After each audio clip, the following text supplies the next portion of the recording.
En resumen, esas tareas de I+D, suman este monto en cuanto a proyectos transferidos desde la academia, como académico que soy, hacia la empresa o hacia la industria, y también proyectos de I+D y de transferencia de tecnología. Sin embargo, también tengo un pie en la empresa privada. Desde el 2009 hasta el finales del 2021 fui fundador de una empresa de base tecnológica, entonces, en donde se desarrolla productos tecnológicos para determinado sector. Y en este tiempo de operación de la empresa de base tecnológica, facturamos este monto. Esto está en millones de dólares. Facturamos este monto. Proyectos aparte de la academia, es decir, desarrollar tecnología para un cliente específico, para otro cliente específico, plataformas hardware, plataformas software. Entonces, en cuanto a vincular las nuevas tecnologías principalmente para generar un producto a partir de ello, y que ese producto, no que se presente como un demo en laboratorio, sino que entre a producción o que forme parte de la operación de una empresa o de una industria, tengo determinada experiencia en ello. Y bueno, lo mío es la parte de las tecnologías que comprenden la industria 4.0, la transformación digital de la industria. Aquí algunos logotipos con industrias con las que hemos trabajado y los montos, en resumen, cómo se ha distribuido. Ahora bien, ¿cómo empezamos este asunto? La industria no está cambiando por moda, para nada, y mucho menos, sobre todo el ámbito industrial. No sale de la noche a la mañana, pues digitalicemos, modernicémonos. Realmente hay cambios que están habiendo en la sociedad y por supuesto en el mercado que están obligando a la industria a que cambie la forma en que se manufactura o con la forma en que se viene manufacturando. Primero, la producción en masa versus la personalización en masa. La industria 3.0 es la producción en masa. Con las mismas características, hago un mismo producto, 10,000 productos por hora, por ejemplo, o 100,000 productos por día, con las mismas características. No tenemos problema con las viejas empresas, las viejas industrias aquí. La personalización en masa, en cambio, cada nicho de clientes desea ese producto, pero con ciertas características singulares o con ciertas preferencias singulares de ese producto. Yo no quiero el mismo producto que mi colega de oficina. No quiero el mismo producto que mi colega en la empresa. Entonces, la personalización en masa. Y hay muchas empresas que están alineándose a ello. El cliente es el que define las características del producto que la fábrica va a fabricarle para vender. En colores, en formas, en pesos, bueno, según el tipo de producto que esté desarrollando. Y aquí estamos viendo la plataforma de Nike que les pone al servicio del público cómo quiere usted que sea su producto. Yo se lo fabrico personalizado y se lo entrego. Algo tan simple como una golosina, también personalización, ya no los colores habituales, yo los tengo que personalizar para mis clientes. Algo también como la industria de los cosméticos, en donde se personaliza el cliente o la cliente personaliza cómo quiere que se vea su producto en combinación con la ropa, en combinación con su cartera, en definitiva, características singulares. Pero no todas las fábricas se pueden dar ese lujo de que flexibilice sus procesos productivos en base al mercado. Y aquí es donde viene una serie de tendencias académicas, científicas, tecnológicas también, productos de mercado, en donde se trata de la industria 4.0 y de la personalización en masa. Eso exige que las tecnologías, inteligencia artificial, Big Data, Internet de las cosas, trabajen confluidamente para permitir la flexibilización de ese tipo de procesos productivos completamente flexibles, y aquí es donde nace Industria 4.0, todo un compendio de tecnologías que van a permitir, apuntan hacia ello, a generar eficiencia en la industria. Y aquí tengo que mencionar lo siguiente. ¿Cuál es la diferencia entre Industria 3.0 y la Industria 4.0? La Industria 3.0, el objetivo final era automatizar los procesos, hacerlos automáticos. Sensores, programación, tal vez un poco de inteligencia, pero automatizar procesos. La filosofía principal de la Industria 4.0 o de la cuarta revolución industrial es automatizar decisiones. Ya no estamos hablando de fierros, de máquinas, ya estamos hablando en Industria 4.0 más arriba, una grada más arriba, automatizar decisiones. Los gerentes, los directores de planta, los directores financieros automatizan sus decisiones, ¿y en base a qué? En base a dos aspectos clave. Primero, la data. Toda esa base de conocimiento de mi fábrica está resumida en la data monitoreada. Y segundo aspecto, la data por sí sola, pues no me va a permitir hacer mayor cosa. Debo hacer una analítica, debo sacarle inteligencia a esa data. Data más inteligencia artificial o analítica son esos dos elementos que me van a permitir, sí, confluir en lo que persigue la Industria 4.0, que es la automatización de las decisiones. Si funciona bien o mal la máquina, eso es parte de. Eso ya se tuvo que haber resuelto años atrás. Se tuvo que haber resuelto con tecnologías tradicionales. Se tuvo que haber resuelto en los años de Industria 3.0. Industria, fábrica, organización, institución que se dice ser Industria 4.0, automatiza sus decisiones en base a un tratamiento inteligente de la data. Y eso no se hace solo, se necesita de expertos, se necesita de herramientas, de marcos de trabajo que manejan estos profesionales en ciencias de datos, en analítica de datos y profesionales en inteligencia artificial.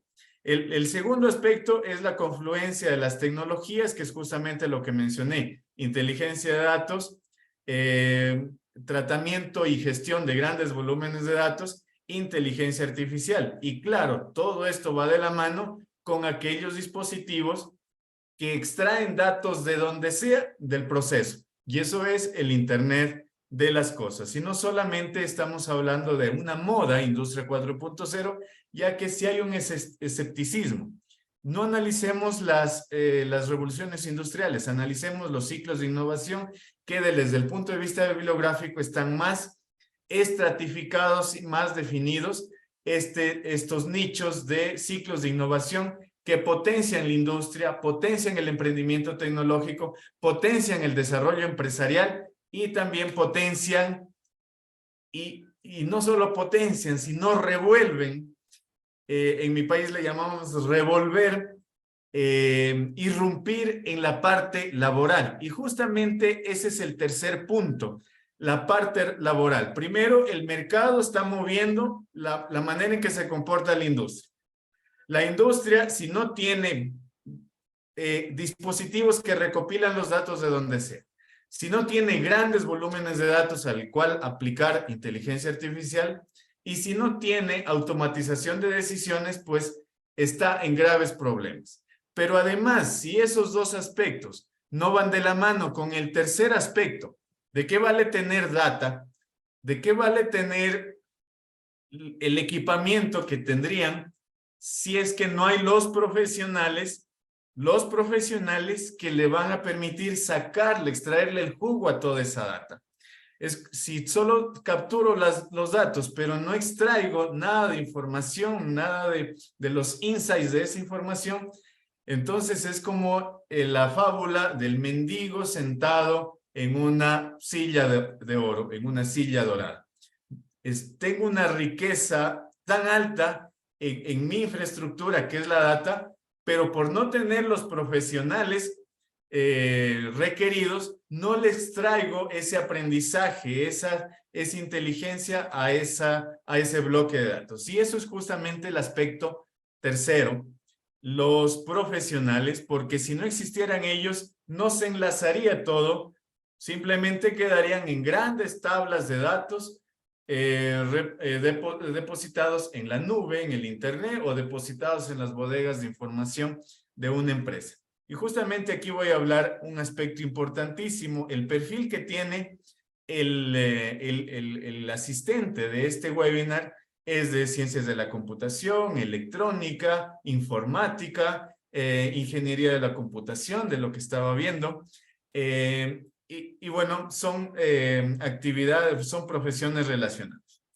Este gráfico voy a analizar dos aspectos. Todas las profesiones que están arriba están en un crecimiento positivo, es decir, cada año se requieren más profesionales de estas líneas. Las profesiones que están acá abajo tienen un decrecimiento. Cada año se requieren menos profesionales.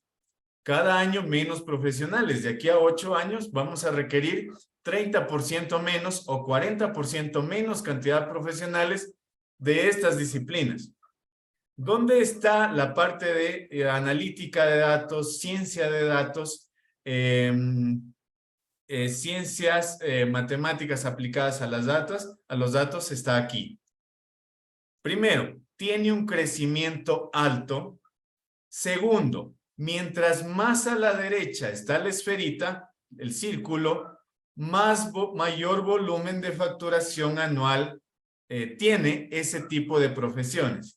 Ciencia de datos está acá, es de los que más volumen de facturación anual poseen estas profesiones. ¿Por qué? No es por la moda, repito, es porque la industria lo necesita. ¿Y por qué la industria lo necesita? Porque la industria tiene que adaptarse, mimetizarse a lo que está deseando el mercado. Y el mercado ya está cambiando. La industria no le queda de otra. Y si la industria se enruta en esta filosofía, va a necesitar de profesionales.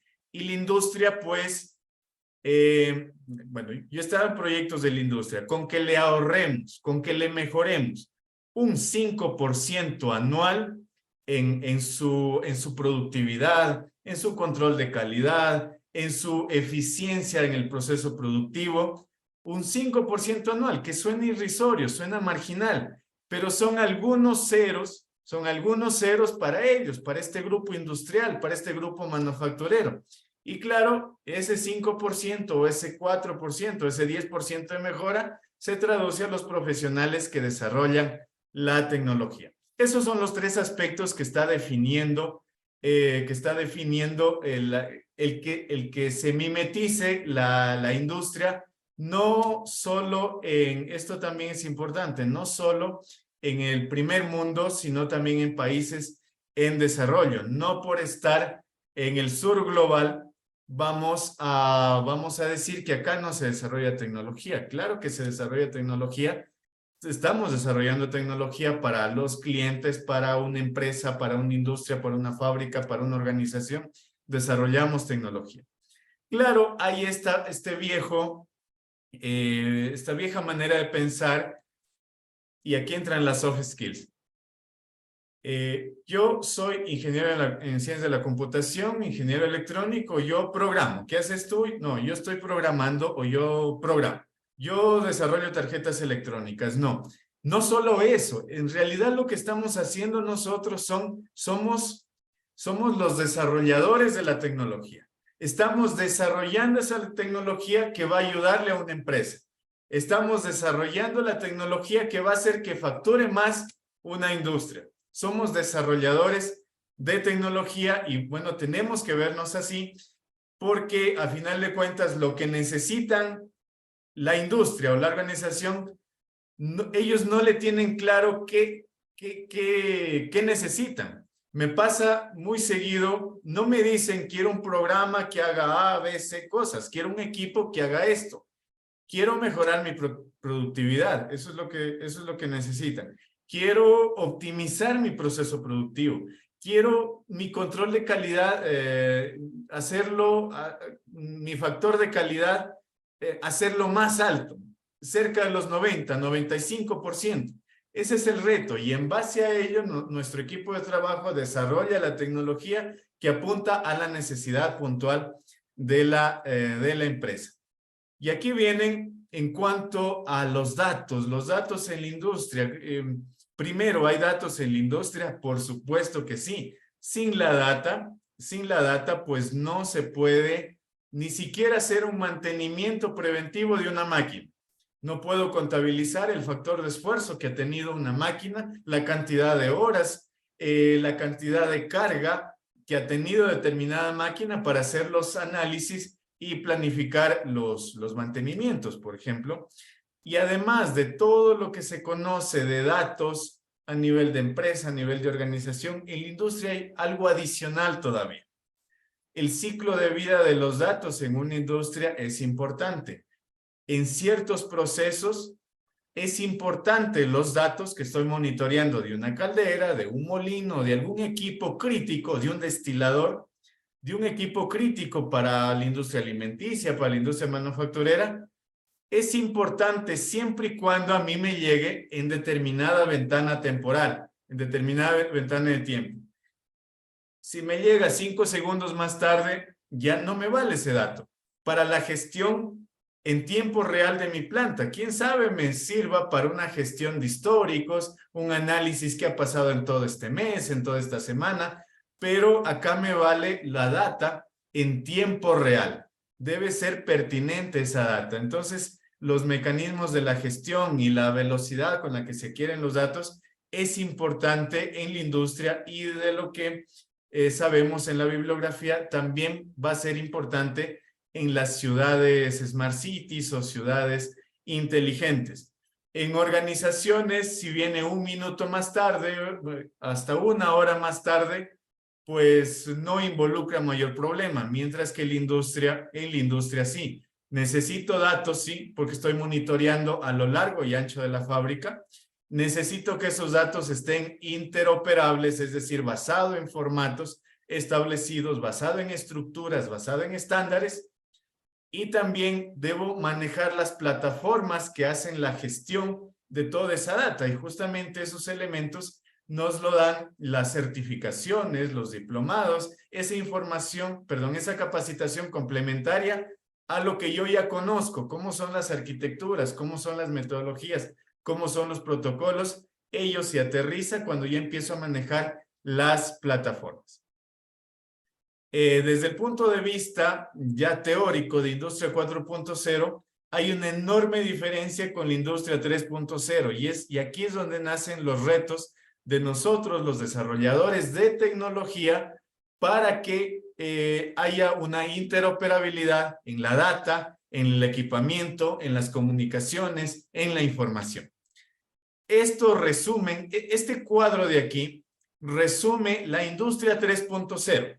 El famoso framework ISA 95, donde están sensores, equipos de control, equipos de monitoreo, equipos, lo que les interesa a los jefes de planta, jefes de producción, y lo que les interesa a los gerentes, el departamento financiero, la dirección ejecutiva de una empresa. Es de tipo jerárquica.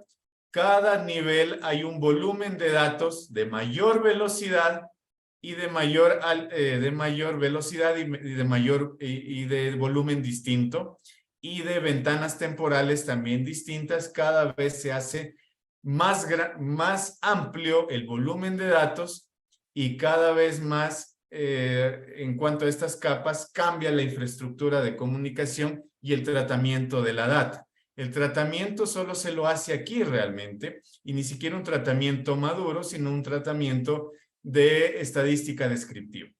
Veamos aquí, todo este eje de tecnologías solo es uno de los 3 ejes de la Industria 4.0, que es este de aquí.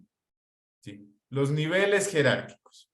Los niveles jerárquicos es uno de los 3 ejes.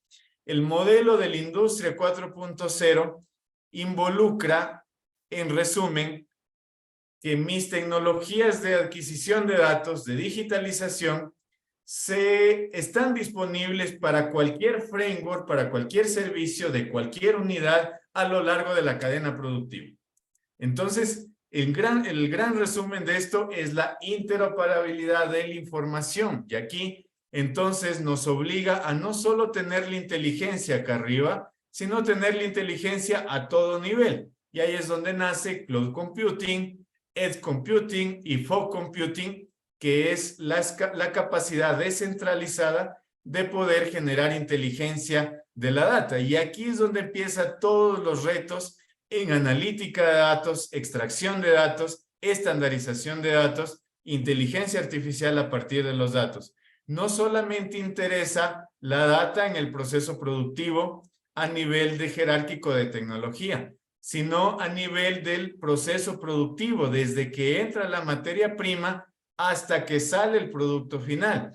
Tampoco no solamente eso, sino el tercer eje a nivel interdepartamental. Yo con ser de marketing, yo con ser de la unidad de control de calidad, también puedo requerir datos de muchas otras unidades del proceso productivo. Y eso no es nada más que retos y más retos que exigen a las plataformas de desarrollo de estos entornos y también a los desarrolladores, que somos nosotros, el informático, el de ciencias de la computación, el de ciencias de datos, el de la inteligencia artificial, el de analítica de datos, que deben trabajar en conjunto para afrontar este reto tecnológico. Desde otro punto de vista, la industria 4.0 me genera el siguiente reto.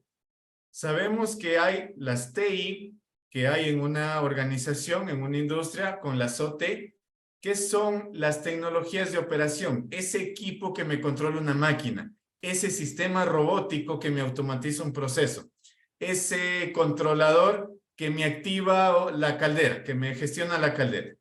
Las TI tradicionalmente siempre han sido back office. La secretaria, el asistente de gerente, el departamento financiero, siempre han sido pensados como back office, como de oficina. La industria 4.0 borra esa frontera. La borra esa frontera, es decir, TI y OT trabajan compaginadamente. Este genera los datos o modifica el proceso productivo y este es el que gestiona la información, el que hace analítica y el que hace el tratamiento de la información. Entonces, Industria 4.0 también es una convergencia casi absoluta de IT y OT. Antes, cada quien iba por su lado. Ahora, cada vez más hay una intersección en ese tipo de tecnologías y aquí pues debemos hablar en el mismo idioma. El que programa los sistemas robóticos para automatizar el sistema productivo debe hablar el mismo idioma en cuanto a interoperabilidad de datos que el que desarrolla la analítica de esa data, sea para visualización, sea para sacar insights, información de esa data, o para una gestión eficiente de los datos. Y bueno, desde otro punto de vista, si lo vemos como una arquitectura de un sistema inteligente, así como vemos edificios inteligentes, casas inteligentes, ciudades inteligentes, también podemos ver una fábrica inteligente. Y en cuanto a la arquitectura o al modelo famoso de 3 capas basadas en tecnología IoT, y en este caso puntual IoT para la industria, también son tecnología de operación, captura de información, el framework y toda la plataforma de extracción de información, de tratamiento, de procesamiento de data, de levantamiento de servicios. Y acá es un consumo de información para mis proveedores, para mis clientes, para mis supervisores de planta, para mi departamento financiero, cómo se consumen los datos y cuál es la información clave que le debo presentar a ese consumidor de datos. Y aquí pues los retos vienen en los desarrolladores de tecnología hardware, los desarrolladores de tecnología de automatización, acá los desarrolladores de sistemas de procesamiento de cómputo y aquí los desarrolladores de servicios de tratamiento de información y ya de entornos de aplicaciones web, de aplicaciones móviles y de aplicaciones en general de consumo de información. Y uno de los aspectos claves ya desde el punto de vista de aplicaciones en la industria, aquí comentar algo de la experiencia. Voy a comentar primero el último proyecto. Este último proyecto, el que lo estamos ejecutando justo en estos últimos 3 meses. Estamos desarrollando un sistema robótico que realice una tarea puntual en una cadena de producción. Tradicionalmente, ¿cómo se realizaba este control? Se sacaba un modelo matemático, un modelo matricial, y ese modelo matricial era compuesto por ecuaciones diferenciales, y esas ecuaciones diferenciales luego se las programaba, y se hacía una serie de cosas para yo controlar el movimiento de un robot. Hoy por hoy, gracias a los datos y gracias a la inteligencia artificial, me puedo ahorrar esa ventana de tiempo consumida, como tradicionalmente se hacía. Me la puedo ahorrar, pero ¿cómo? ¿Es demagogia o es especulación? No. Observemos este método de aprendizaje. Es un tipo de machine learning, de inteligencia artificial. Se llama aprendizaje por refuerzo. Principalmente aprendizaje por refuerzo profundo, ya que utiliza imágenes para procesarlas mediante deep learning, sacar la información y luego enviarla a un aprendizaje por refuerzo. Ahora bien, como yo tengo datos de operación de un robot haciendo una tarea específica, esos datos los alimento a un entorno de inteligencia artificial. ¿Para qué? Para que ese entorno de inteligencia artificial, a partir de la data, ya no le pongo ecuaciones diferenciales, el típico modelamiento matemático que nació hace 40 años. Franklin es experto en control, en automatización, puede dar fe de esto. Esto nació hace muchos años y se venía haciendo hasta que con la inteligencia artificial y la gestión de la data está cambiando este paradigma de control de máquinas. Por el hecho de tener datos más un algoritmo de inteligencia artificial, ya le envío la tarea para que el robot la haga. Le enseño cuál es el MAC, de hecho así se denomina, cuál es la política de comportamiento, cuáles son las penalizaciones y cuáles son los incentivos, digamos, para el algoritmo. Y él conoce esa política de comportamiento, sus penalizaciones y sus incentivos, ya sabe qué es lo que debe hacer y qué es lo que no debe hacer. Y si lo hace, pues ya lo toma como un error, y si lo hace bien, ya lo toma como un incentivo. Y poco a poco va a hacerlo bien. Es como cuando le decimos a un niño, esta es la tarea, esto no se puede hacer y esto sí se puede hacer, y aquí está detallada la tarea. Eso ya se puede hacer con máquinas, siempre y cuando se tenga datos. Si tengo datos de algún otro proceso similar, si tengo datos de otro elemento parecido, puedo alimentar a este entorno y hacer lo que aprenda. Pero eso es irresponsable, porque ¿qué pasa si el robot se choca? Es que ahí viene otra tecnología, y que también la vi en el diplomado de ciencias de datos. Ahí viene otra tecnología, gemelos digitales. Gemelos digitales. Entonces, yo este sistema de inteligencia artificial no la conecto al robot porque sé que se va a equivocar al inicio. La conecto a su gemelo digital. NVIDIA tiene un gemelo digital para el metaverso industrial. Es un proyecto magnífico desde hace algunos años. NVIDIA, Copelia, Gazebo, gemelos digitales para robótica principalmente, o para maquinaria. El sistema inteligente lo conecto al gemelo digital. Puedes equivocarte lo que sea, yo le digo. Se va ejecutando y se va haciendo más inteligente mi algoritmo hasta que ya lo hace bien. Una vez que lo hace bien, sin hacer modelamiento matemático, con analítica de datos e inteligencia artificial, no lo conecto a su gemelo digital, sino lo conecto al robot verdadero. Y como ya tiene su algoritmo maduro de control basado en inteligencia artificial, completo, de extremo a extremo inteligencia artificial, ya lo conecto directamente. Entonces, el paradigma de controlar, automatizar maquinaria está cambiando por este tipo de métodos, pero siempre y cuando tenga data. Y el gemelo digital tiene una enorme ventaja, aparte de ser un entorno de pruebas de algoritmos. Me genera algo que es importantísimo, datos sintéticos. En muchos otros lados hemos escuchado este término, datos sintéticos. No necesariamente tienen que ser datos de un proceso productivo real de una fábrica, sino que a ese proceso productivo yo lo puedo tener corriendo solo en mi gemelo digital y me genera datos sintéticos de un verdadero comportamiento de ese proceso, y esos datos sintéticos también puede que sean suficientes para sintonizar o ajustar mi método de control basado en inteligencia artificial. Entonces, aquí aparecen términos: IA, gestión de datos, gemelos digitales confluyéndose entre sí. Claro, todo es dentro de un framework de trabajo, dentro de una plataforma para automatizar máquinas. Yo entre mis colegas les menciono, pero si esto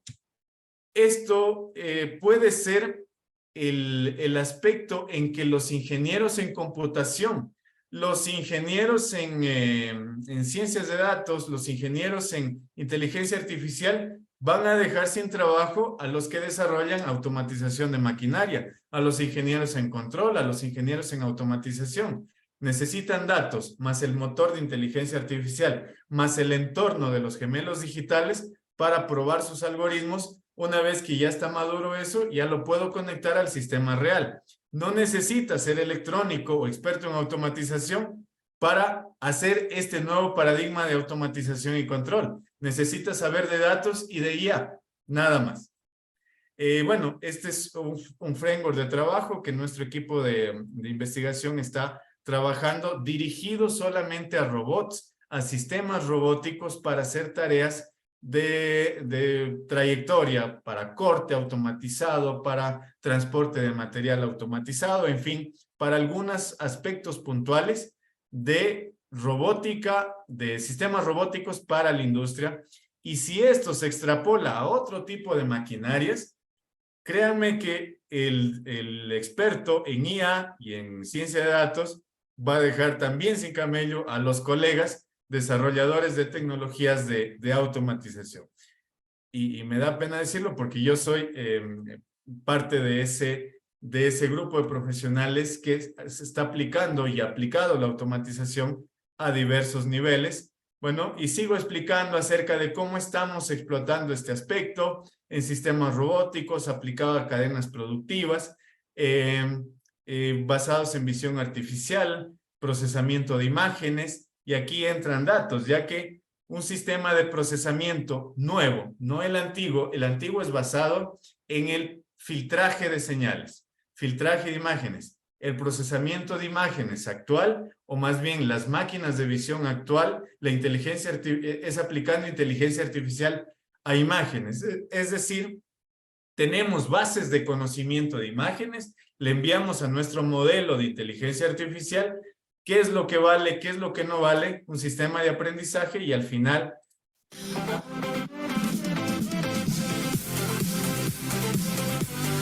está realizando una tarea. Como ejemplo, esto es desarrollado por nosotros, luego lo probamos en cuanto a un sistema real, como la adquisición de los datos en tiempo real va alimentando poco a poco y mejorando el sistema de inteligencia artificial para que opere pues la máquina o el sistema robótico que tenga que desempeñar una que otra tarea. Este es un ejemplo. Hemos hecho también para otro tipo de industrias, la industria alimenticia, con Open Hardware y Open Software. Hemos hecho o estamos también realizando un proyecto de fabricación digital. Aquí también datos aplicado a extraer la geometría de un modelo en 3D, y a partir de esa geometría, a partir de esa data, pues enviarle los comandos de control a un sistema robótico. También aplicamos cloud computing más gestión de datos en una fábrica, no fábrica, sino más bien en una industria del sector alimenticio, también un sistema de cuarta revolución industrial para garantizar la trazabilidad antes del producto de materia, perdón, antes de la materia prima y después del producto final. Y bueno, hemos generado tecnología. Esto también es una automatización para una industria alimenticia generadora de aromas y sabores para la industria alimenticia. Esto también estamos colgando datos hacia la nube y en base a esa data de la nube está consultando en tiempo real para cada vez que realiza destilaciones hacerlo cada vez más eficiente, cada vez más perfecto este desarrollo. Y bueno, y finalmente en lo que estoy es la inteligencia artificial, la gestión de los datos dirigido a la robótica.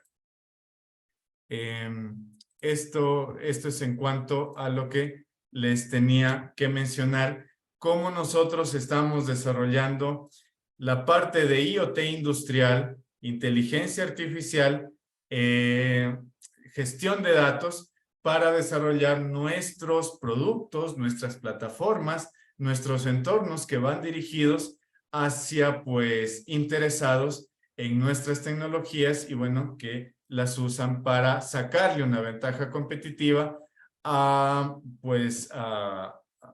su proceso productivo o a su manera de hacer las cosas.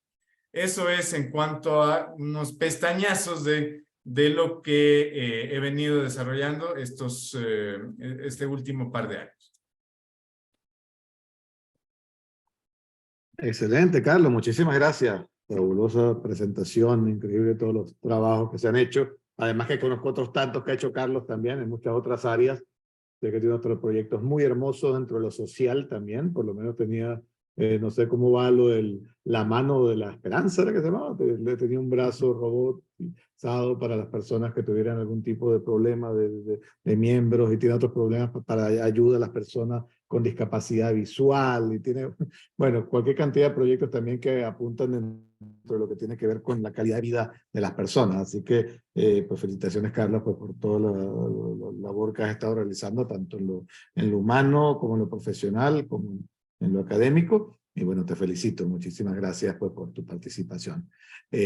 Bueno, dejamos abierto, no sé si hay algunas preguntas que quieren hacernos. Franklin, Sí, claro. perdón que intervenga, pero Sí, claro. quería hacer presente que es de los mejores webinars a los cuales yo he asistido. Y asisto a muchos. Y organizo varios. Es excelente forma de focalizar esta demanda de nuevos profesionales, de nuevas formaciones. Realmente quiero destacarlo porque como participo de la organización, uno a veces dice, ojalá que el expositor vaya justo a lo que se necesita y de esa visión, que es la que se requiere justamente en los webinars, una visión macro sobre los temas, pero que sea capaz de tocar en profundidad algunos de los elementos en discusión. Así que no podía dejar de mencionar el agradecimiento nuestro a ti y a quienes lo han organizado con el detalle y sobre todo de lo que pueden y podemos aprender justamente en este tipo de eventos y diplomas asociados. Eso por mi parte. Muchas, pero muchas gracias. Muchas gracias, doctor Luis, por su comentario. Le agradezco muchísimo. Perfecto, excelente, ¿no? Buenísimo, buenísimo, Carlos. Mira, aquí hay unas preguntas que han hecho por el chat. Alguien dice, ¿cómo se alinea la industria 4.0 con el proceso de transformación digital? Ya.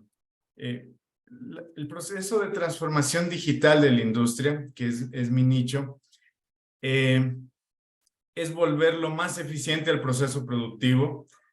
Tal vez es volverlo más, incrementar la productividad, incrementar la calidad del producto final, disminuir costos operativos, siempre está persiguiendo la eficiencia de su manufactura, de su proceso de fabricación Y para ello no solo echamos mano de las tecnologías tradicionales, sino del tratamiento, de la gestión de la información para dar la mejor solución a ese aspecto puntual que necesita ese problema. Y por lo general aplicamos, o en los últimos años hemos aplicado plataformas en la nube que nos permiten, hoy por hoy, nos permiten integrar algunos aspectos. Menciono el último proyecto que ejecutamos en la industria alimenticia, el entorno de desarrollo de AWS, de Amazon AWS. Muy bien, Amazon AWS me tiene una franja de su plataforma, dice que es el AWS IoT Core.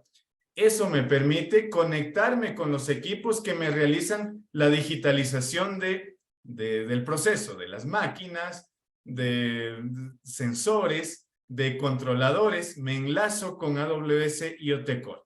Luego vienen otras capas de AWS donde realizo un almacenamiento de datos, un relacionamiento de datos, un procesamiento de datos.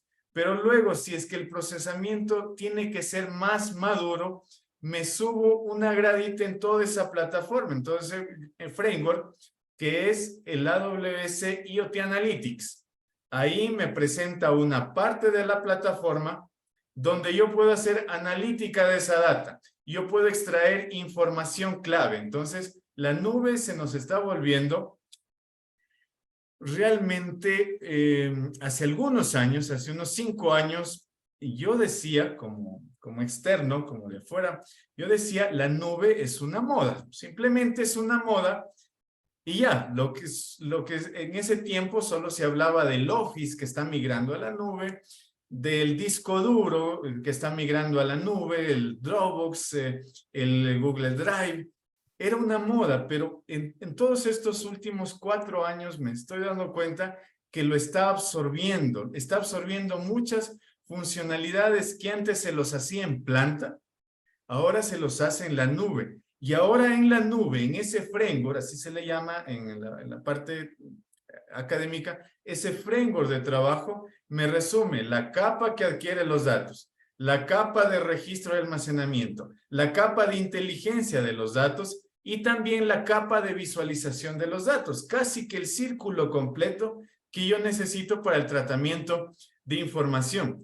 Y aparte de ello, para responder la pregunta, la nube, inteligencia artificial, tratamiento de información, ciencias de datos, también la parte de IoT industrial, y justamente ese aspecto que me permite extraer la información de toda la planta y si es que se necesita, pues también otras nuevas tecnologías que ayudan o que colaboran para generar o abordar el reto que se me ha planteado como fábrica. Y para terminar esta respuesta, ABB, conocemos de la empresa ABB, ¿no es cierto? ABB, pues es esta empresa suiza que desarrolla tecnología para la industria, para la automatización. Se está deshaciendo de sus porciones, sus nichos manufactureros de equipamiento tecnológico. ¿Qué locura es esta? Pues no tanto, porque está poniendo más empeño, más I+D en desarrollar su nube que une muchos elementos tecnológicos de la cuarta revolución industrial. El nicho de ABB, ¿cuál es? El nicho de ABB es la industria. La industria dura está apostando en generar una plataforma que la digitalice, analice la información, le aplique inteligencia artificial y visualice los insights. Y si queremos consultar, se llama Ability. Ability es la plataforma en la que está poniendo toda la carne en el asador empresas tan grandes a nivel mundial como es ABB. Y se está deshaciendo de ciertas líneas de negocio que involucraba el crear equipamiento tecnológico. Entonces, esto de la nube cada vez más está en constante crecimiento y van a sobrevivir muy pocos porque algunos están involucrando mucho dinero. Y la última experiencia, Siemens. Conocemos Siemens, su nicho, innegablemente, la industria. De hecho, Siemens es uno de los elementos claves junto con otros actores, claro que sí, para que nazca esta filosofía de la cuarta revolución industrial o industria 4.0. Recordemos que nació este concepto en Comunidad Europea. Bueno, Siemens está haciendo lo mismo que ABB. Su gran plataforma se llama MindSphere, donde dice todo el equipamiento Siemens que tienes en tu máquina, no compres otro software o no tengas este software Siemens porque te toca hacer mucho esfuerzo. Conéctalo todo hacia la nube, a nuestra MindSphere, donde adquieres la data, haces gestión de los datos, haces inteligencia de los datos y haces visualización masiva del dato de tu fábrica para sacar los insights o información válida.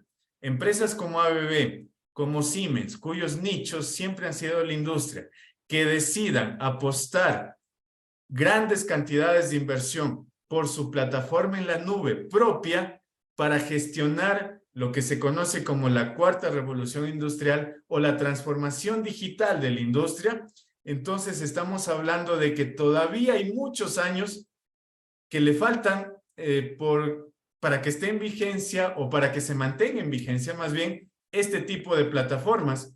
Y obviamente eso es un reto para las empresas, para las fábricas, porque van a necesitar de profesionales, van a necesitar de gente experta, como se dice siempre en la bibliografía. Si quiero una industria 4.0, en este lugar necesito talento 4.0, necesito gente formada que permita explotar pues el equipamiento tecnológico, explotar la información, explotar la data, explotar las herramientas que ahora ya hay en el mercado. Eso para responder la pregunta que amablemente me hicieron. Excelente, Carlos, muchísimas gracias. Por aquí hay algunas preguntas como las de Marcelo y las de Ana, que bueno, son más bien de esos temas a conversar ahora.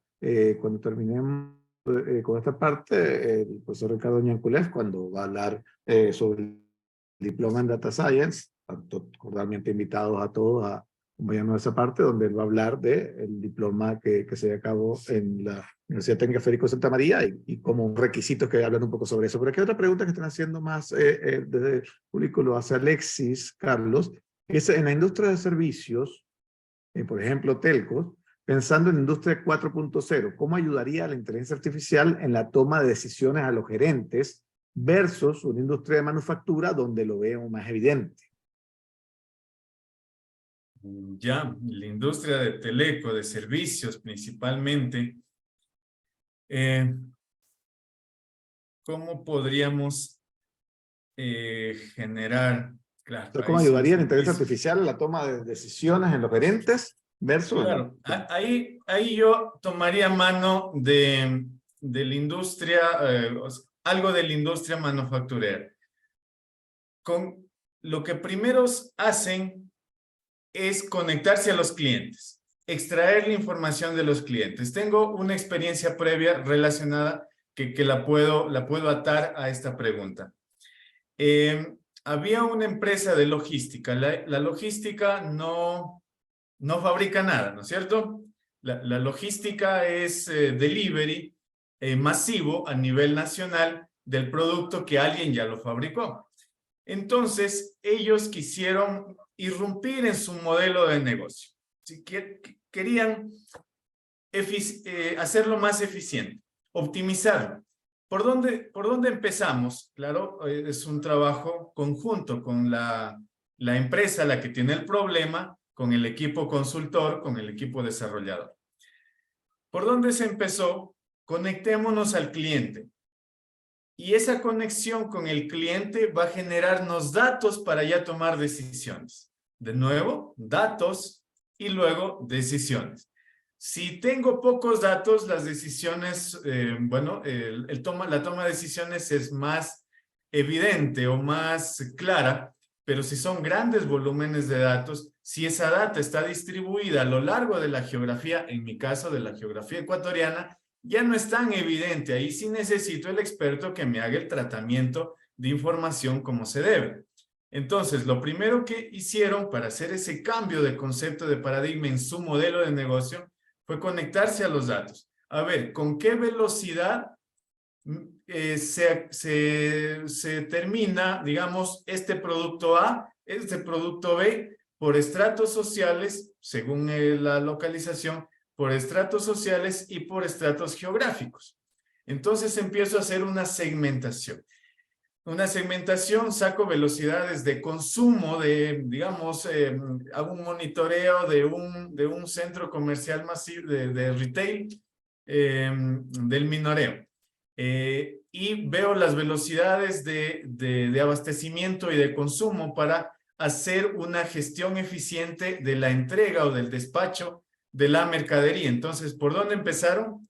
Por el usuario de esos productos finales. Sacar comportamiento por geografía, por zona geográfica, por comportamiento por sector urbano, sector rural, comportamiento por provincias, y en base a ello generaron variantes de servicios y también generaron productos, variantes de productos dirigidos a determinados nichos específicos. Y claro, gracias a ello pudieron hacer, además de, voy a terminar esta idea, además de generar más eficiencia en su cadena de logística a nivel nacional, gracias a la data que le extrajeron de sus usuarios, también generaron lo siguiente. Y lo siguiente es un amigo escondido de la transformación digital. ¿Por qué? Porque la data de los usuarios, la data de tal vez proveedores, de usuarios y de otros aspectos, tal vez de ciudades, me permite a mí generar nuevos productos y nuevos servicios. A partir de esa data, yo puedo generar un servicio adicional a las empresas, a otras empresas de logística, ese servicio nacional que me da el valor agregado con respecto a todas las otras empresas, por ejemplo, de logística. Esa data hace que nazcan, que den a luz nuevos servicios, e incluso a partir de la data se pueden generar nuevos modelos de negocio de esa empresa específica. Entonces, lo ato con la pregunta de Alexis. Empezaron, para hacer esa transformación digital, empezaron por monitorizar el comportamiento del cliente. Y para monitorizar el comportamiento del cliente no es una decena, no es 100, no son 1000, sino son millones de usuarios en cuanto a la logística, y no se diga en los servicios de telecomunicaciones, son millones de usuarios que por allí se empezaría para modelar el comportamiento, y en base al comportamiento pues van a salir eficiencias de procesos, nuevos modelos de negocio o nuevos productos o productos anichados, productos dirigidos a determinados sectores o nichos de comportamiento de usuarios. Eso es lo que tengo que mencionar, Alexis. Y para terminar la idea anterior, eso le ayudó a 2 departamentos adicionales, al departamento de marketing y al departamento de ventas. Esa data que se obtuvo es oro para marketing y sobre todo es oro para el departamento de ventas, diseñar sus estrategias de mercadeo, su gestión, su diseño de los productos para ofrecerlos a ese nicho de empresas. Se dispara una serie de cosas gracias a este concepto de transformación digital de la organización o de la industria, y si eso parte del demandante primario de mi producto o mi servicio. Excelente, Carlos, gracias por la respuesta. Tenemos por aquí otra pregunta de Edmundo Casas. Saludos, Edmundo. Dice, ¿cómo ves que se viene la industria 5.0? Claro, eso es una fantástica pregunta. La industria 4.0 realmente busca lo que estamos buscando desde hace algunos años como todos los actores de este mundo: gobierno, sociedad civil, academia, empresa, industria, buscan la sostenibilidad. Que el que involucres la tecnología a cada proceso productivo, a cada fase de tu cadena de valor, no involucre una afectación a las personas, a la humanidad, o una afectación al planeta. Es decir, no llenemos de murciélagos ineficientes en consumo de energía mi fábrica. Pongámosle 1000 sensores y yo sé que cada sensor tiene un consumo y es un murciélago consumidor de energía que sumado a ello a mi fábrica es un gran demandante de energía y eso me exige cambiar mi sistema eléctrico, cambiar mi transformador, cambiar todo. Entonces, la industria 5.0 tiene que venir lo más pronto posible porque son las green tech, las tecnologías limpias, las tecnologías amigables con el ambiente, las tecnologías con bajo impacto en el entorno ambiental, las tecnologías con los cuales se ha pensado el ciclo de vida, desde que lo diseño, lo implemento, hasta que lo descargo, lo boto a la basura, debe estar pensado el concepto global de cada producto tecnológico, de tal manera que no se dispare exponencialmente la basura tecnológica que ya hay hasta el momento. Justamente de allí viene la sostenibilidad de las tecnologías o lo amigable que son las tecnologías para el planeta, las nuevas tecnologías. Y además, no solamente ello, sino la inclusión. Sí, la inclusión es el segundo vector de la industria 5.0. La inclusión. Mi operador, yo diseño algo para una fábrica, un sistema, un software, un sistema de control de robot, una nueva máquina, yo lo diseño. Pero yo no puedo permitirme esta manera de pensar, de que tiene que ser medio experto el tipo que lo va a manejar, medio experto en computación o medio experto en electrónica o en automatización para que pueda operar ello.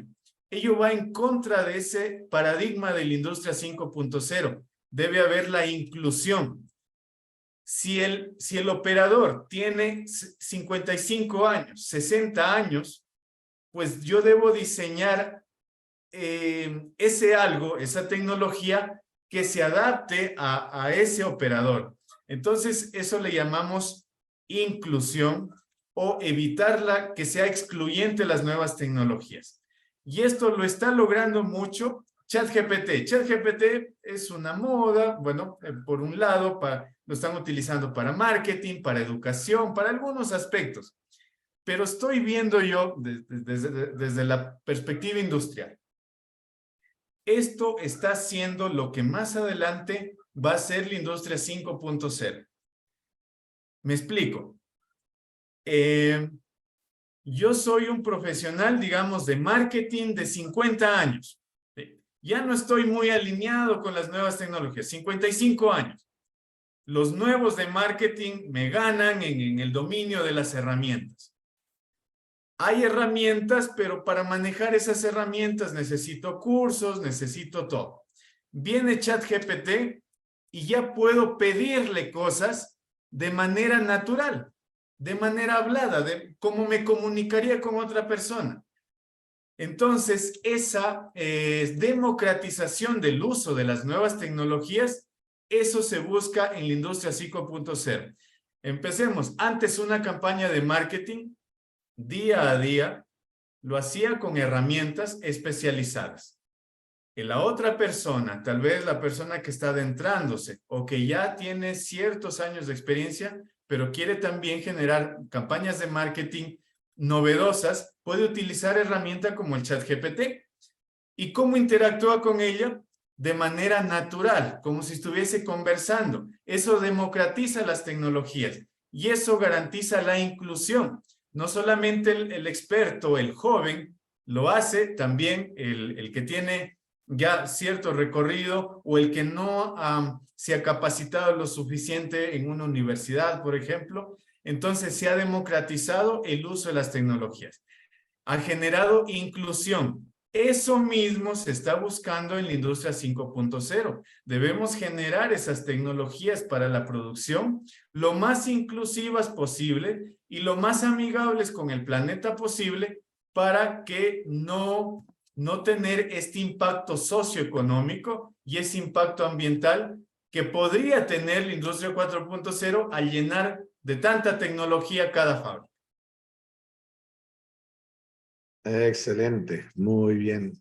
Tenemos aquí una última pregunta que nos hacen por el chat, Carlos, de Manuel Quiroz, que dice, de acuerdo a su experiencia, ¿se requiere incentivos de parte de la legislación y o autoridad para la industria latinoamericana a partir de su diversidad invierta en tecnología y formación? Claro, por supuesto que sí. Esto debe ser trabajado como gobierno e industria. Y la industria, el sector privado, al menos en mi país, el sector privado, el sector industrial, empresarial, es el que genera el mayor porcentaje de empleo a nivel nacional. Y si dinamizo ese sector empresarial, estoy dinamizando el empleo tecnificado y sobre todo estoy dinamizando la economía de un país entero. Entonces, el que una empresa, una organización, una fábrica se anime o no se anime a vincular I+D o ciencia y tecnología a su proceso, debe ser beneficioso para el gobierno, pero el gobierno también debe dar incentivos como lo hay en otros países. Hay incentivos en aranceles de importaciones, de exportaciones a determinados grupos empresariales que invierten en I+D. Si tienes proyectos, iniciativas en I+D o en ciencia y tecnología aplicado a tu sector o a tu fábrica, a tu organización, tienes esta tabla de incentivos según tu inversión. Incentivos en importaciones y exportaciones. Y bueno, los incentivos no deben fallar porque al Estado le conviene que el sector empresarial se dinamice y así dinamiza el empleo y en consecuencia dinamiza la economía. El segundo aspecto es, digamos, las universidades, los centros de investigación deben trabajar en conjunto con la empresa, con la industria. Hay una crítica a nivel mundial, no solo pasa en Latinoamérica, aunque más pasa en Latinoamérica que en primer mundo. Las universidades no se abren a trabajar con la empresa.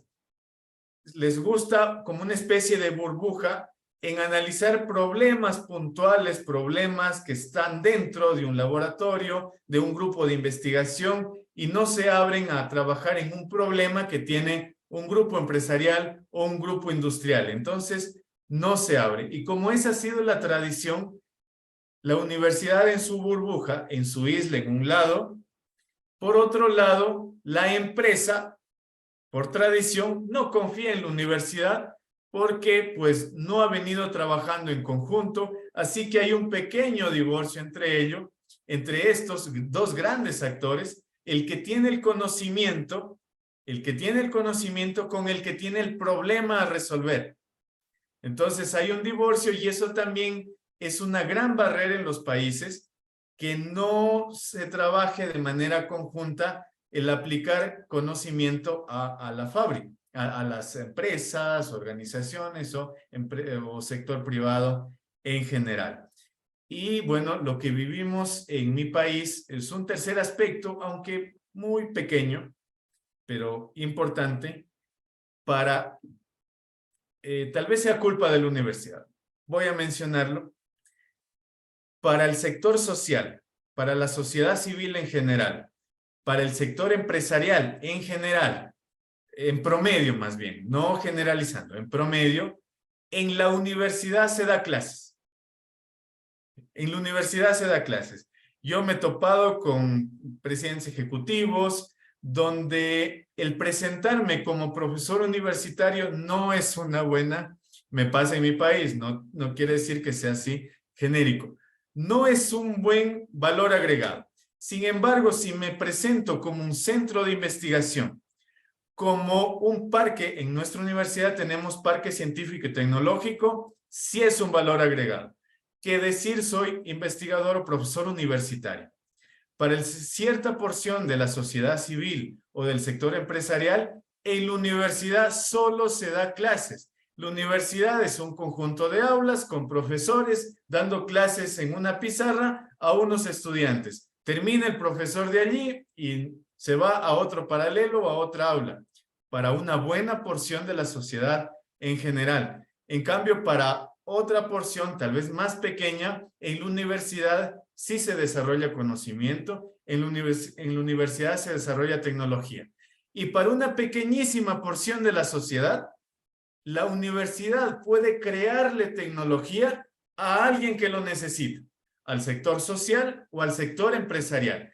Entonces, esta imagen que tiene la sociedad de la universidad puede ser culpa de ambos, sin duda, pero también es culpa de la universidad que por tradición no se ha abierto a trabajar en problemas sociales o en problemas del sector privado.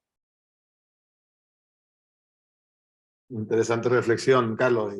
Y bueno, sí, eso pasa en muchos lugares del mundo y hay lugares donde pues se ha estado trabajando muchísimo en eso, pues por eso justamente existen direcciones como esta vinculación con el medio, y entonces en los cuales se trata de justamente cerrar esas brechas y buscar ese encuentro que podemos hacerlo, tanto del sector industrial como de eso. Yo creo que hacia allá estamos. Creo que hay buenos avances en el mundo, esa es la parte positiva y la esperanza que tenemos, que ya desde el punto de vista de la universidad se están abriendo mucho más a poder ir a la industria, y la industria también está yendo a las universidades. Yo creo que hacia allá, como tú lo dices, el día que realmente podamos trabajar totalmente coordinados eso, y con la sociedad y con los entes gubernamentales, esas 4 etapas pues va a ser los resultados fabulosos, porque van a estar todos los entes reguladores y de alguna manera que deben garantizar el funcionamiento nacional con las universidades, del sector académico, con la sociedad, que al final son los dolientes, y el sector empresarial, es definitivamente ese cuarteto sería el invencible para todo esto. Excelente. Yo creo que, bueno, es parte de la lucha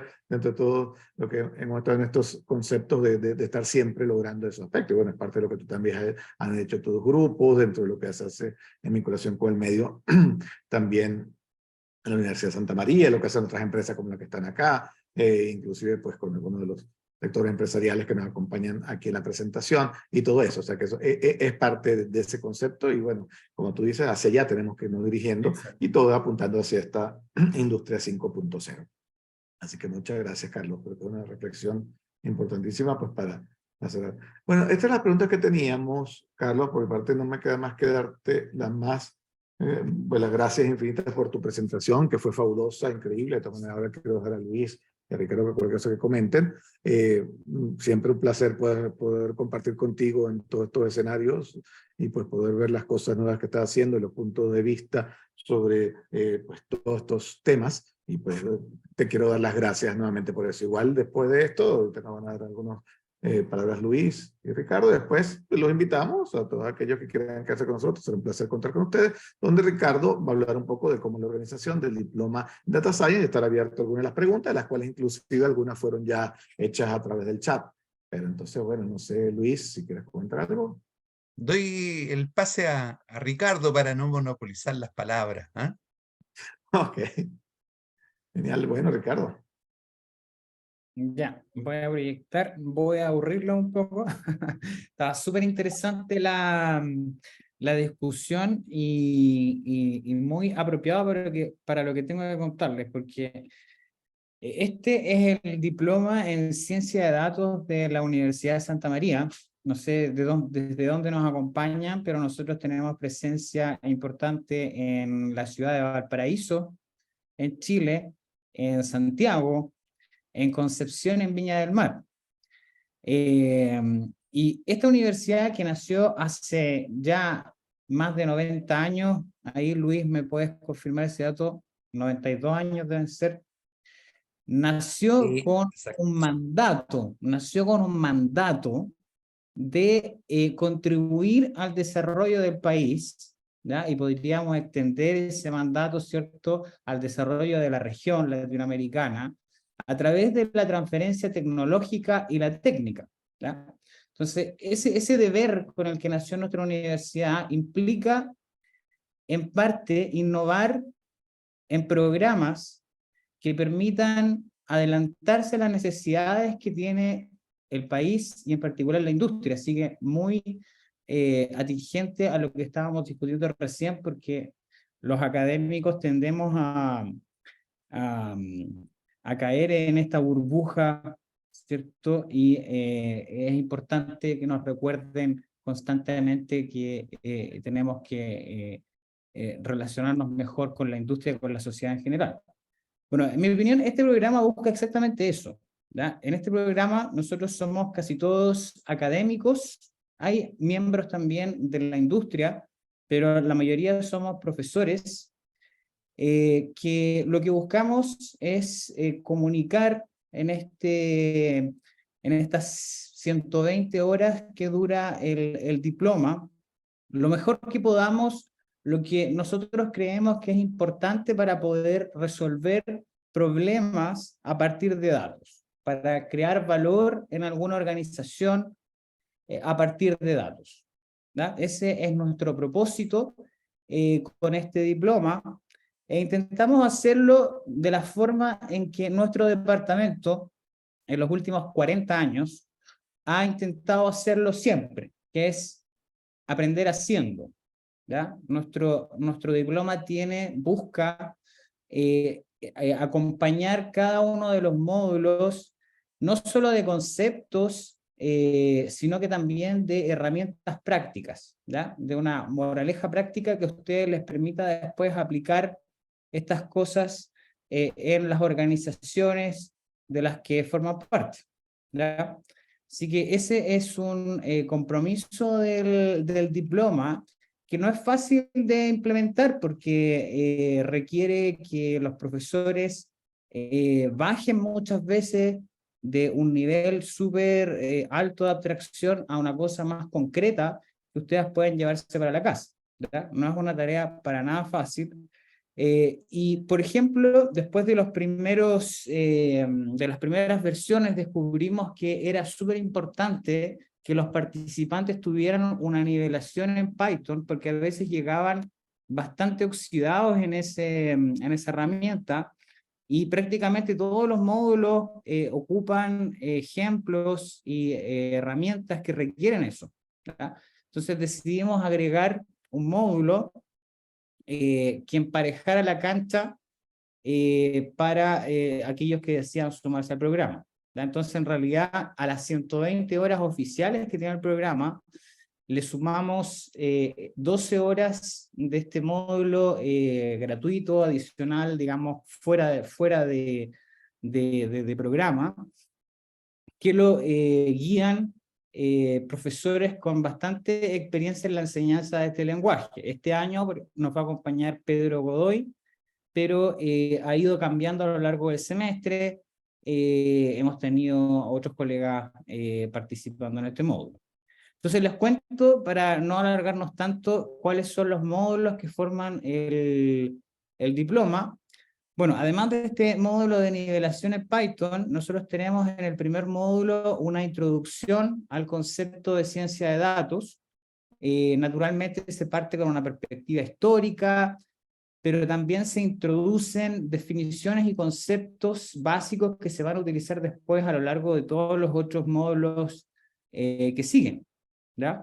Se presentan también las componentes, digamos, o las disciplinas que se intersectan en esto que llamamos ciencia de datos, y se discuten algunas posibles aplicaciones en la sociedad y en la industria en particular.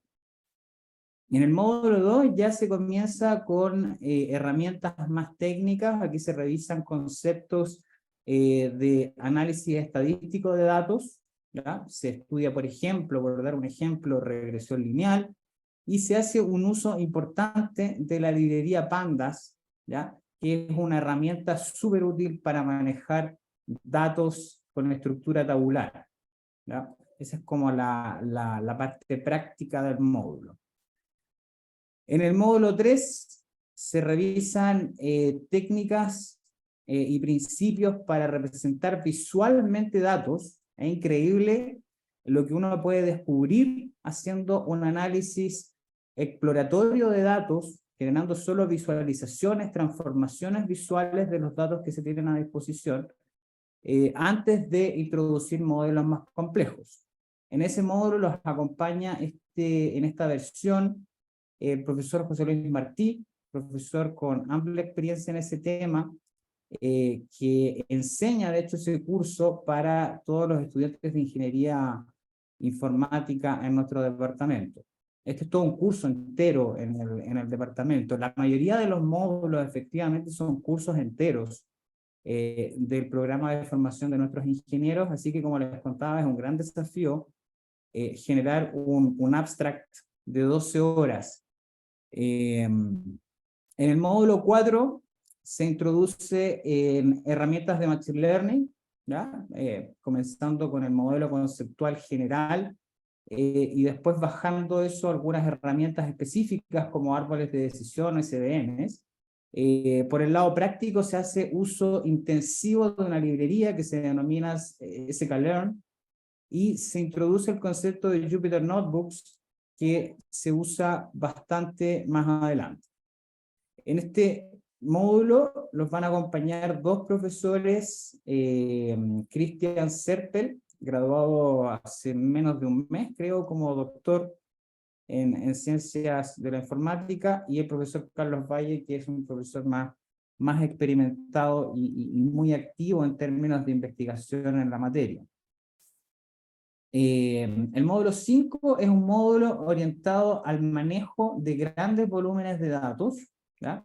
Con énfasis en el almacenamiento distribuido y en la computación distribuida. Ese módulo lo van a tener con la profesora Erika Rosas, lo tendrían con la profesora Erika Rosas, que nos acompaña esta vez desde España, pero con muchas ganas de seguir colaborando en el diploma. El módulo 6, ahí se van a encontrar conmigo. Vamos a ver herramientas de Deep Learning, ¿ya?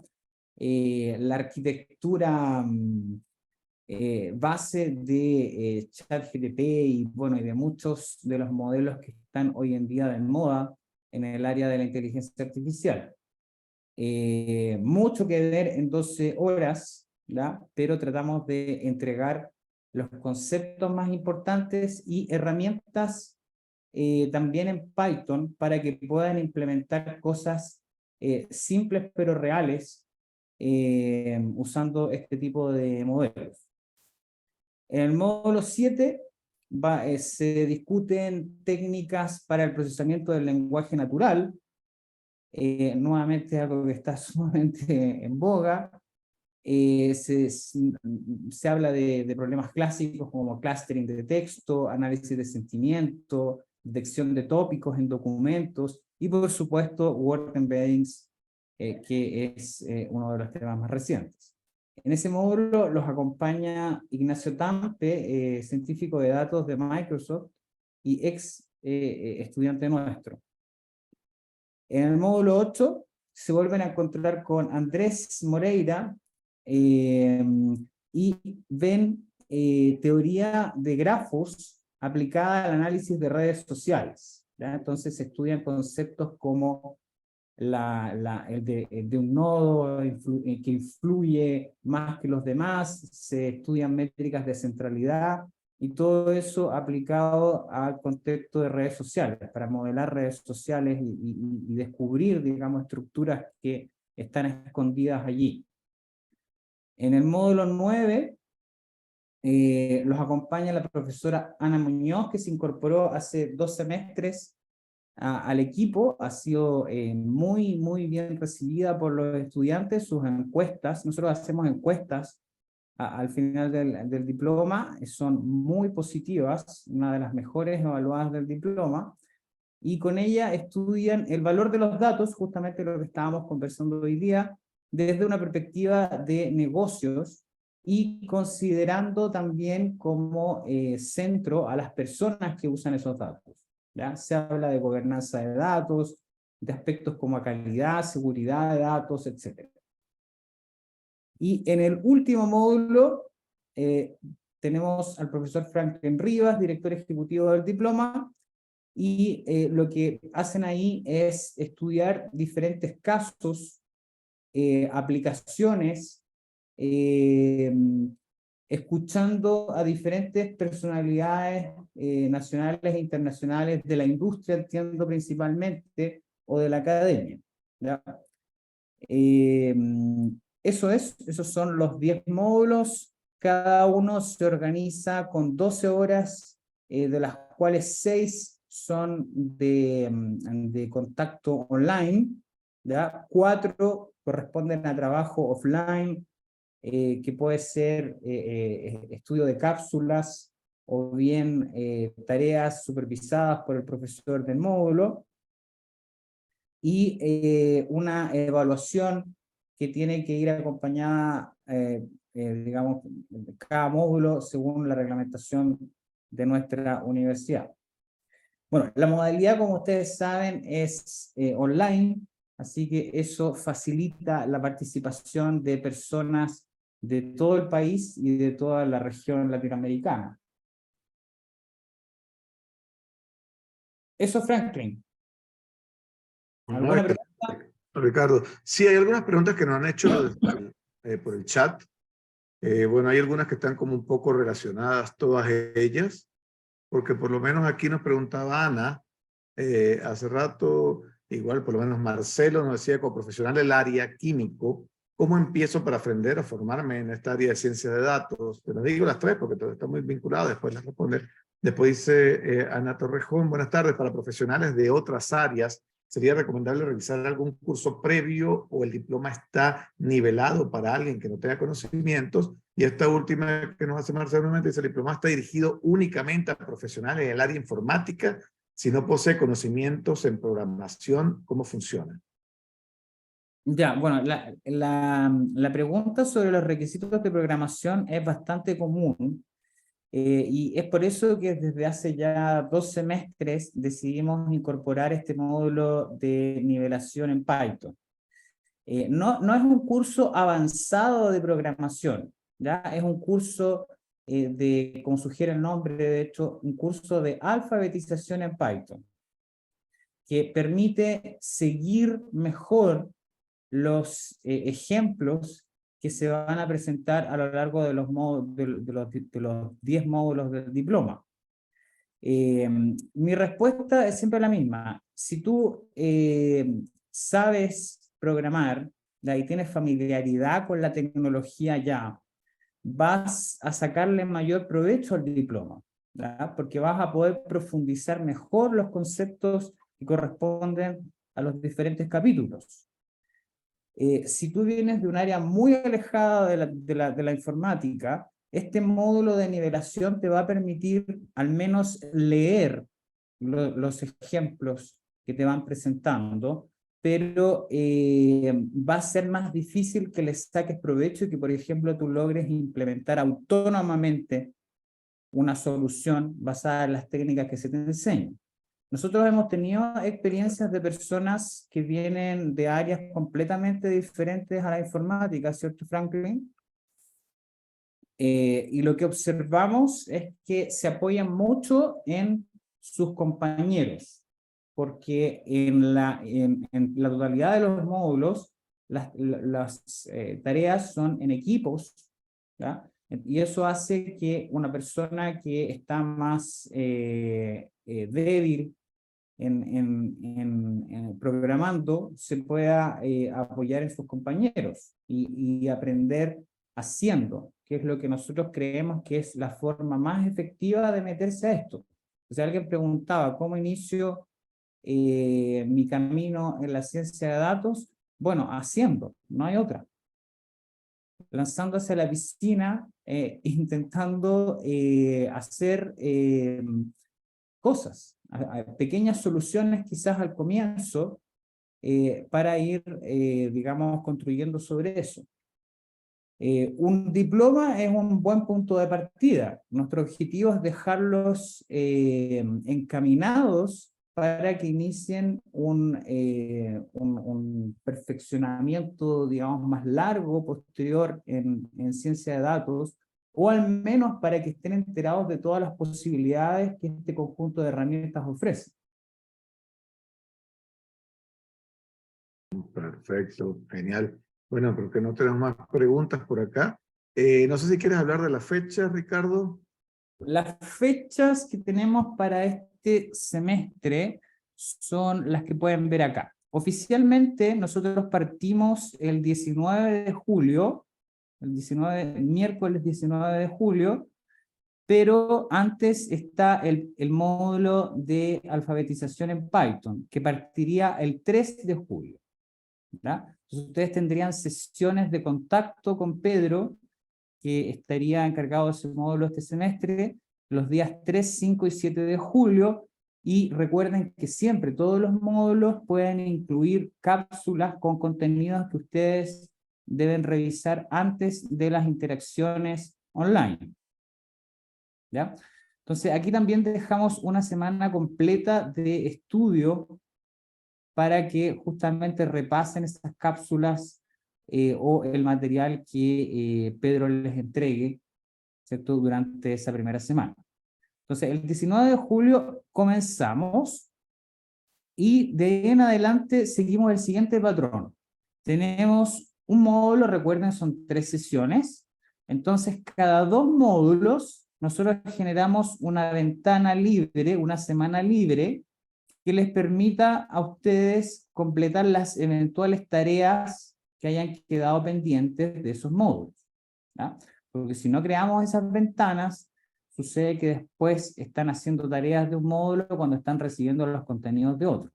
O sea, es importante ordenarse, ¿cierto?, planificarse para entregar las tareas en esa semana que está pensada para ello, ¿ya? Entonces, tenemos 2 módulos, luego una semana de receso, 2 módulos, una semana de receso, 2 módulos, y aquí, en vez de tener una sola semana de receso, tenemos 2 semanas de receso por 2 razones. Primero, porque están las fiestas patrias chilenas en medio, ¿ya? Y por experiencia sabemos que esa es una semana donde la gente planea bastantes actividades sociales, entonces puede estar distraída. Y eso por un lado, y por otro lado porque los módulos de Deep Learning y de Big Data suelen ser 2 de los módulos más complejos de todo el diploma, ¿ya? Y ahí hago, yo estoy encargado por si acaso del módulo 6, pero es bastante lo que tienen que asimilar. Entonces consideramos que dejar 2 semanas ahí de periodo de realización de tareas o de resolución de dudas, muchas veces quedan con dudas y las plantean después, una vez que terminaron las clases. Como que les surgen las dudas después, ¿ya? Entonces es bueno crear esas ventanas ahí para que se puedan ir aclarando esas dudas. Comenzamos de nuevo con el módulo 7 del 27 de septiembre, siguiendo el patrón de 2 módulos, una ventana de estudio, y considerando algunos feriados que hay entre medio, terminaríamos el 8 de noviembre con la última sesión tuya, Franklin, ¿cierto? Y el 10 de noviembre con la última evaluación, si se respeta todo, exactamente todo el calendario. Bueno, muchas gracias, Ricardo. Bueno, creo que no tenemos más preguntas por acá, en el público. No sé si hay alguien más que quiera comentar algo. Si no, pues ya más bien puede nuevamente darle las gracias a Ricardo por la presentación y por supuesto a Carlos pues, por habernos acompañado el día de hoy, por habernos hecho haber sido nuestro invitado especial. Sí, bueno, fantástica la presentación de Carlos. Excelente. Bueno, dejo a Carlos pues para que se pueda despedir también de todos nuestros participantes, después a Luis pues para que haga el cierre de este evento. Bueno, gracias Franklin por la invitación, gracias también Luis, Ricardo, y por supuesto gracias a los asistentes, quienes tienen su interés en ser desarrolladores de tecnología, ser desarrolladores de las soluciones que tanto busca nuestro sector privado, empresarial, industrial, y qué mejor pues seguirnos capacitando, seguirnos formando para ser de los mejores desarrolladores y diferenciarnos de la competencia de nuestros colegas que tienen habilidades similares. Bueno, gracias a todos ustedes. Que pasen muy bien. Gracias, Carlos. Bueno, desde el punto de vista de informática de la Universidad Técnica Federico Santa María, nosotros les damos a todos ustedes las gracias por haber asistido y a quienes la organizaron y expusieron. Justamente nuestra idea, nuestra motivación de hacer estos webinars es traer temas de frontera que tienen amplio impacto y divulgación en nuestro quehacer laboral y profesional. De esa manera invitamos a quienes están interesados. Estamos justo en un momento de inflexión, en un punto de inflexión de la curva. los que se demoren en subir a este carro de nuevo paradigma, indudablemente que les va a costar más adelante. Así que ojalá se motiven para poder participar en en este tipo de actividades. Así que bueno, buenas noches a todos, con lluvia, pero nos vamos. ¿Ah?